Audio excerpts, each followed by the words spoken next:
Donc petit rappel, une atteinte des fonctions exécutives, c'est une atteinte des capacités à planifier, à générer des idées, à passer d'une tâche à une autre, à inhiber des automatismes, à aller chercher une information, stocker en mémoire. En fait, c'est le contrôle qu'on exerce sur les fonctions cognitives.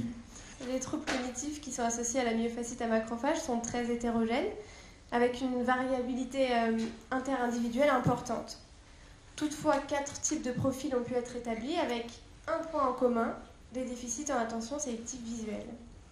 Il y a des tendances quand même dans certains groupes qui vont différer de d'autres groupes, qui vont évoluer moins bien. Et au sein même de chaque groupe, il y a aussi des tendances à l'aggravation. Il a décrit ce qu'on appelle un syndrome induit par les adjuvants chez le mouton. Donc il soigne des moutons et vous allez voir que ces moutons vont développer une maladie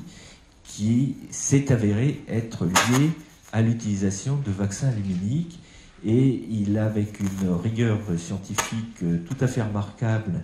et une certaine détermination, parce que je ne suis pas sûr qu'il ait été beaucoup encouragé à poursuivre les recherches dans ce sens, il a vraiment analysé les facteurs qui vont conduire à l'émergence de cet effet secondaire des vaccins chez le mouton. Et donc c'est vraiment un honneur qui nous fait de nous présenter ces derniers résultats. Les travaux expérimentaux que nous avons faits ont mis à mal 3 dogmes, et ces dogmes sont tombés les uns après les autres et ont constitué à chaque fois une surprise pour nous. L'adjuvant était théoriquement injecté dans un tissu où on pensait qu'il était solubilisé dans le liquide interstitiel. Et nous avons observé que les agglomérats d'adjuvants, formés à partir des nanoparticules qui sont ici, étaient en fait toujours trouvés à l'intérieur des cellules et pas à l'extérieur comme c'était prétendu auparavant. Deuxième surprise, l'adjuvant migre et persiste à distance. Pendant longtemps, on pensait que tout se passait au site de la vaccination, et ce n'est pas du tout ça. En utilisant des adjuvants marqués, nous avons montré que l'adjuvant migre vers le ganglion, puis vers le sang, le foie et la rate, et tardivement peut rentrer dans le foie, avec des persistances dans les organes distants qui peuvent être extrêmement longs,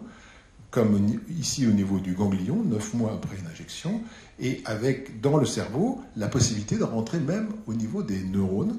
Donc, prétendre que la myophasciite à macrophage est un simple tatouage vaccinal est une faute quand on regarde les études animales qui montrent qu'en fait, c'est le sommet de l'iceberg, mais qu'il se passe de tas d'événements, que la biopersistance qu'on constate au site de la vaccination antérieure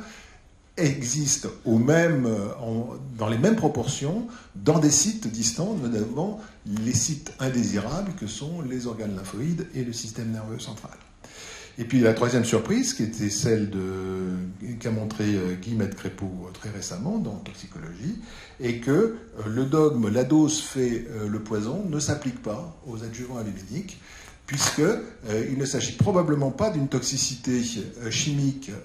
classique, mais c'est une toxicité des faibles doses, c'est-à-dire que ce sont seulement les faibles doses qui donnent des effets neurotoxiques, peut-être lié au fait que ces faibles doses sont associées à des tailles de particules plus faibles. Et aujourd'hui, je vais vous présenter une revue sur le phosphate de calcium qui essaye de répondre à la question ce phosphate de calcium serait-il un substitut adéquat aux adjuvants aluminiques? C'est un adjuvant qui a été développé par l'Institut Pasteur et notamment le professeur Edgar Riveld, et qui a été utilisé jusque dans le milieu des années 80 dans les vaccins contre la diphtérie, le tétanos, la poliomyélite et la coqueluche, ainsi que différentes associations multivalentes de ces vaccins, et qui a été remplacé par les sels d'aluminium suite au rachat de la branche production de l'Institut Pasteur par l'Institut Mérieux. Il a été remplacé, mais le phosphate de calcium reste encore aujourd'hui un adjuvant qui est autorisé pour son utilisation par l'Organisation mondiale de la santé.